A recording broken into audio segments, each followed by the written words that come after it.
నమస్తే. ఈరోజు మన స్టూడియోలో ప్రముఖ ఆధ్యాత్మికవేత్త, జ్యోతిష్య వాస్తు పండితులు బ్రహ్మశ్రీ ఉమామహేశ్వర సిద్ధాంతి గారు మనతో ఉన్నారు. గురుగారితో మాట్లాడదాం. గురుగారు నమస్కారం. ఆయుష్మాంతవ. గురుగారు, మార్చి నెల 2025 మీనరాశి వారికి ఎలా ఉండబోతుంది? ఎలాంటి రెమెడీస్ చేసుకుంటే బాగుంటుంది అంటారు? సర్వమంగళ మాంగళ్యే శివే సర్వార్థ సాధకే శరణ్యే త్రయంబకీ దేవి నారాయణీ నమోస్తుతే. ఓం ఘం గణపతియే నమః. ఓం శ్రీ గురుభ్యో నమః. శ్రీ క్రోధినామ సంవత్సర ఫాల్గుణ మాస శిశిర ఋతువు ఈ యొక్క మార్చి నెల 1వ తారీఖు నుంచి ఫాల్గుణ మాసంలో వచ్చింది. అలాగే ఈ రోజు నాడు 1వ తారీఖు నాడు చూసుకుంటే శుక్లపక్ష ద్వితీయ శుక్రవారం, శుక్లపక్ష ద్వితీయ శుక్రవారము, పూర్వాభాద్ర నక్షత్రము, సాధ్యయోగము, బాలవకరణము. తిది వార నక్షత్ర యోగ కరణాలను అనుసరించి గోచార ఫలితమని తెలియజేసుకునే ముందు గోచార ఫలితముల్లో గ్రహ సంపత్తి ఏ రకముగా ఉన్నది అన్నది చూస్తే, వృషభ రాశి యందు గురువు సంచారం చేస్తున్నాడు. అలాగే మిథున రాశి యందు కుజుడు సంచారం చేస్తున్నాడు. కన్య రాశి యందు కేతు సంచారం జరుగుతుంది. అలాగే కుంభరాశి యందు రవి శనుల సంచారం జరుగుతుంది. తండ్రి కొడుకులు బద్ధ విరోధులు కుంభరాశి యందు సంచారం చేస్తున్నారు. మీనరాశి యందు బుధుడు, రాహువు, శుక్రుడు, చంద్రుడు సంచారం. గ్రహ సంచారం ఈ విధముగా ఉంటే గోచార ఫలితాన్ని అనుసరించి మీనరాశి వారి యొక్క విధి విధానములు, నడిచే విధానములను మనం తెలుసుకుంటే మీనరాశి వారి గురించి ఏలినాటి శని ప్రభావం కలిగి ఉన్న వ్యయస్థానమునకు శని సంచారం చేస్తున్నందువల్ల అత్యధికమైన నష్టదాయకమైన ఫలితములే మీనరాశి వారు పొందుతారు. అలాగే మార్చి 29వ తారీఖు వచ్చేసరికి షష్టగ్రహ కూటమి అనేది ఏర్పడుతుంది. ఈ షష్టగ్రహ కూటమిలోని అనేక రకములైన ఇబ్బందులకు మీనరాశి వారు వెళ్తున్నారు. చాలామంది మీనరాశి వారికి ఏదేదో జరిగిపోతుంది, ఏదేదో వచ్చేస్తుంది, లాభాలు వస్తున్నాయి అని ఏదేదో చెప్తున్నారు. అదంతా ఏ విధంగా చెప్పారన్నది నాకు తెలియదు. కానీ మీనరాశి వారి యొక్క ఫలితములు పూర్వాభాద్ర నక్షత్రం 4వ పాదం, ఉత్తరాభాద్ర నక్షత్రం 1, 2, 3, 4 పాదములు వారికి ఉన్న పరిస్థితిని చూస్తున్నాం. రేవతి నక్షత్రం 4 పాదములు కూడా మీనరాశే. కానీ రేవతి నక్షత్రం గురించి నేను చెప్పట్లేదు. పూర్వాభాద్ర 4వ పాదం, 1, 2, 3, 4, ఉత్తరాభాద్ర 4 పాదాలు. ఈ యొక్క పాదములలో మీనరాశి వారు ఉన్నందువల్ల ఉన్న ఫలితములు ఏంటంటే అనన్యమైన నష్టాన్ని, కష్టాన్ని, శత్రుభావాన్ని ఎదురు చూస్తున్నారు. చేతికి వస్తున్న ధనాన్ని కోల్పోతున్నారు. అనుకున్న పనిని సమయంలో చేయలేక నవనాడులను విరగదీసుకుని ఏమి చేయాలో అర్థం కాని స్థితిలో వెర్రి చూపులు చూస్తున్న పరిస్థితి ఈ మీనరాశి వారికి ఈ మార్చి నెలలో కూడా ఉన్నది.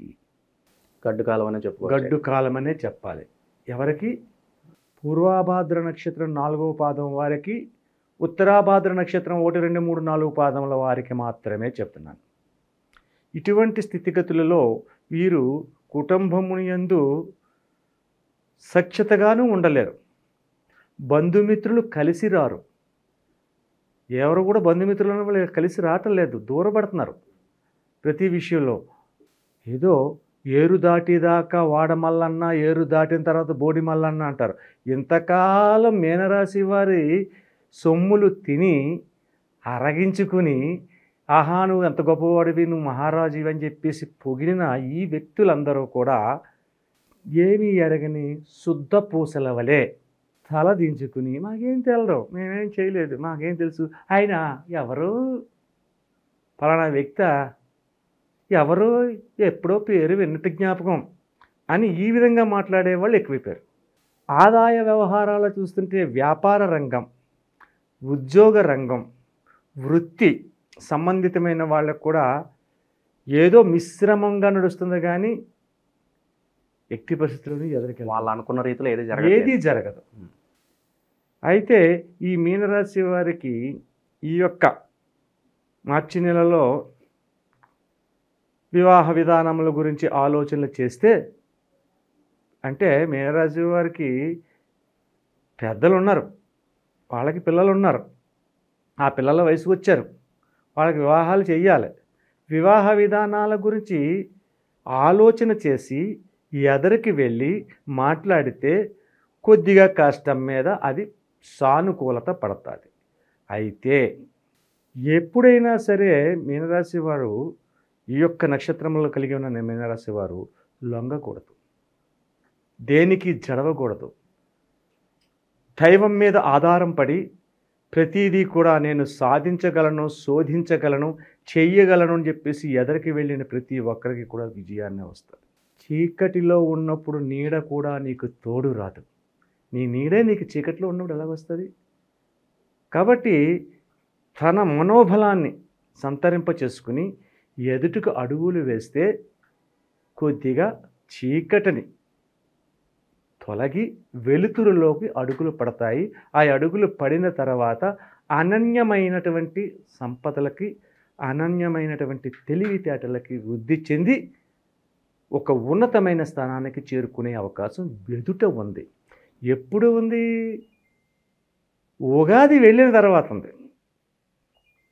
షష్టగ్రహ కూటమి వచ్చే ఫలితాల గురించి తర్వాత చెప్పుకుందాం, నేను చెప్తాను షష్టగ్రహ కూటమి వల్ల వచ్చే విధానాలు ఏంటన్నది. కానీ ప్రస్తుత కాలంలో మీనరాశి వారు అత్యంత జాగరూకతతోటి ప్రతి విషయంలోని ఆచితూచి మాట్లాడుతూ మౌన విధానాన్ని పాటిస్తూ, మౌన విధానాన్ని పాటించమన్నాను కదా అని మౌనంగా ఉండిపోతే చేతగానే ఉండైపోతాం. మాట్లాడే చోట మాట్లాడాలి, అరిసే చోట అరవాలి, తగ్గే చోట తగ్గాలి. ఏదో సినిమాలో డైలాగ్ ఉంది పవన్ కళ్యాణ్ గారి, ఎప్పుడు తగ్గాలో కాదు ఎప్పుడు ఎగ్గాలో తెలుసుకోవాలని, ఎప్పుడు నెగ్గాలో కాదు ఎప్పుడు తగ్గాలో కూడా తెలుసుకోవాలని, ఇటువంటి డైలాగులు ఉంటాయి. కానీ ఇక్కడ మీనరాశి వారు అటువంటివే ఆచరించాలి ప్రస్తుత కాలం వరకు. అయితే ఈ విధంగా పూర్వాభాద్ర ఉత్తరాభాద్ర నక్షత్రంలో ఉంటే రేవతి నక్షత్రంలో వారి యొక్క ఫలితములు ఏ రకంగా ఉన్నాయి? రేవతి నక్షత్రం అనగానే దేవగణంలోకి వెళ్ళింది, దానికి యోనికూటం వచ్చి ఏనుగయ్యింది. ఈ దేవగణ విధానంలో ఉండి మీనరాశిలో ఉన్న రేవతి నక్షత్రం వారికి ఏంటంటే కొన్ని చికాకులు, కొన్ని ఇబ్బందులు వెంటాడుతూ ఉన్నా కూడా, అంటే చీకటి వెళ్ళిన తర్వాత వెలుతురు వెళ్ళిన తర్వాత చీకటి రావడం ఎంత సహజమో ప్రతి వ్యక్తి జీవితంలోని కూడా ఒడిదుడుకులు అనేవి వస్తాయి. ఈ యొక్క రేవతి నక్షత్రంలో ఉన్న మీనరాశి వారికి ఒడిదుడుకులు కొన్ని ఉన్నా కూడా ఆదాయానికి లోటు లేకుండా ఉద్యోగ రంగంలో ఉన్నతమైన స్థానానికి చేరుకుంటూ ప్రతి వారి చేత మన్నలను పొందుతూ సజావైన జీవితాన్ని సాగిస్తున్నారు. ఈ రేవతి నక్షత్రంలో జన్మించిన మీనరాశిలో ఉన్నవారి అందరికీ కూడా రేపు షష్టగ్రహ కూటమి వరకు కూడా ఎటువంటి ఇబ్బందులు ఉండవు. అనుకూలవంతమైన దాంపత్య జీవితాన్ని పొందుతారు. భార్యాభర్తల మధ్యనే అనుకూలతే కాకుండా బిడ్డల వలన కూడా సుఖ సంతోష విధానాన్ని సాగించే విధానం పొందుతూ ఉంటారు. అటువంటి విధంగా మీనరాశి నడుస్తుంది. కానీ ఉత్తరాభాద్ర 1వ పాదం వారికి ముఖ్యముగా ఉత్తరాభాద్ర 1వ పాదం వారికి మాత్రం అగమ్య గోచరమైన స్థితి సంభవించింది. అంటే ఉన్న ఆదాయాన్ని పూర్తిగా కోల్పోవడం, సోదరి మణులు, అక్కలు, చెల్లెళ్ళు, అన్న, తమ్ముడు వంటి వారి మధ్య వివాదాస్పదమైన పరిస్థితులు కలిగి అనేక రకములైన ఇబ్బందులకు గురి కావడం అనేది జరుగుతూ ఉంది. వీరి యొక్క ఆదాయ పరిస్థితి మందగమనంలోకి వెళ్ళిపోద్ది. ఈ మందగమనం అంటే ఇందాకే మనం చెప్పుకున్నాం, కుంభరాశి యందు రవి శనులిద్దరూ ఉన్నారు అని. ఏ స్థానంలో శని ఉన్నాడంటే ఆయన మందగమనుడు. ఈ మీనరాశికి గురువు అధిపతి, గురువుకు సముడైన వాడు శని భగవానుడు. ఈ యొక్క శని గురులు శత్రువులు కాదు కానీ మందగమనతత్వంగా వస్తారు. ఈ యొక్క గురుడు వెళ్ళి శుక్రస్థానమైనటువంటి వృషభ రాశిలో ఉన్నాడు.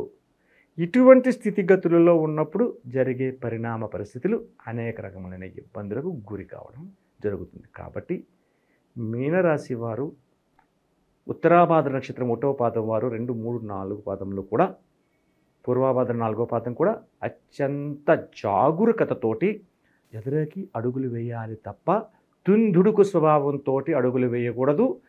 ఎవరు చెప్పినను ఏమి చెప్పినను కూడా వినినట్టు నటించి వినకుండా మీకు తోచిన విధానాన్ని మీరు ఆలోచించండి. మీ అంతట మీరుగా ఆలోచించి అడుగులు వేస్తే సగమ్య గోచారం అనేది జరుగుతుంది. లేకపోతే అగమ్య గోచారంగా మారుతుంది ఈ యొక్క మీనరాశి వారికి. సరే, ఈ మీనరాశి వారికి ఉత్తరాభాద్ర నక్షత్రం, పూర్వభాద్ర నక్షత్రమే కాకుండా రేవతి నక్షత్రం వారు కూడా ఇటువంటి స్థితిగతులు, రేవతి నక్షత్రం వరకు చిన్న చిన్న అవాంతరములు ఉన్నాయని చెప్పుకున్నాం కదా, అవి కూడా తొలగి ఉన్నతమైన స్థానానికి వెళ్ళాలంటే ఏ విధమైనటువంటి వ్యవహారాలు చేస్తే, ఏ విధమైనటువంటి పూజా విధానాలు నిర్వర్తిస్తే మంచిది అన్నది మనం చూసుకోవాలి. ఫాల్గుణ మాసం శిశిర ఋతువు అనుకున్నాం, శ్రీ క్రోధినామ సంవత్సరం కాబట్టి ఈ యొక్క పరమేశ్వర తత్వాన్ని ఆరాధించండి.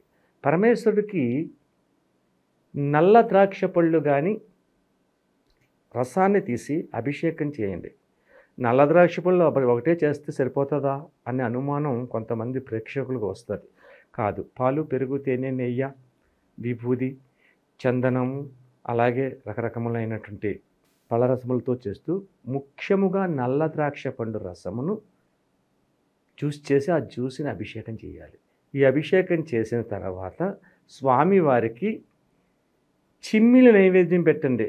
అరటిపళ్ళు, పళ్ళు అన్నీ పెట్టిన తర్వాత చిమ్మిలి కూడా పెట్టండి. చిమ్మిలిని పెట్టి, ముఖ్యంగా ఉత్తరాభాద్ర నక్షత్రం వారు చిమ్మిలిని కూడా నైవేద్యం పెట్టి, ఆ చిమ్మిలిని మీరు ఇంటికి పట్టుకెళ్లకుండా అక్కడున్న భక్తులకి ఆ తీర్థము, అభిషేకం చేసిన తీర్థము, ఈ చిమ్మిలిని ప్రసాదంగా పంపిణీ చేయండి. ఎప్పుడైతే ఈ రకంగా చేస్తారో మీనరాశి వారికి వస్తున్న పరిస్థితి ప్రభావముల్లో గడ్డు కాలమును తొలగి ఉన్నతమైన స్థానానికి చేరుతారని శాస్త్ర విధానాన్ని చెబుతుంది. కాబట్టి ప్రతి ఒక్కరు కూడా ఈ యొక్క విధానాన్ని ఆచరిస్తారని మనవి చేస్తుంది. మార్చి నెలలో మీనరాశి వారికి ఎలాంటి ఫలితాలు ఉంటాయి, ఎలాంటి రెమెడీస్ చేసుకోవాలి, మీ మాటలో చాలా అద్భుతంగా వివరించారు గురుగారు. ధన్యవాదాలు. ఆయుష్మాన్ భవ.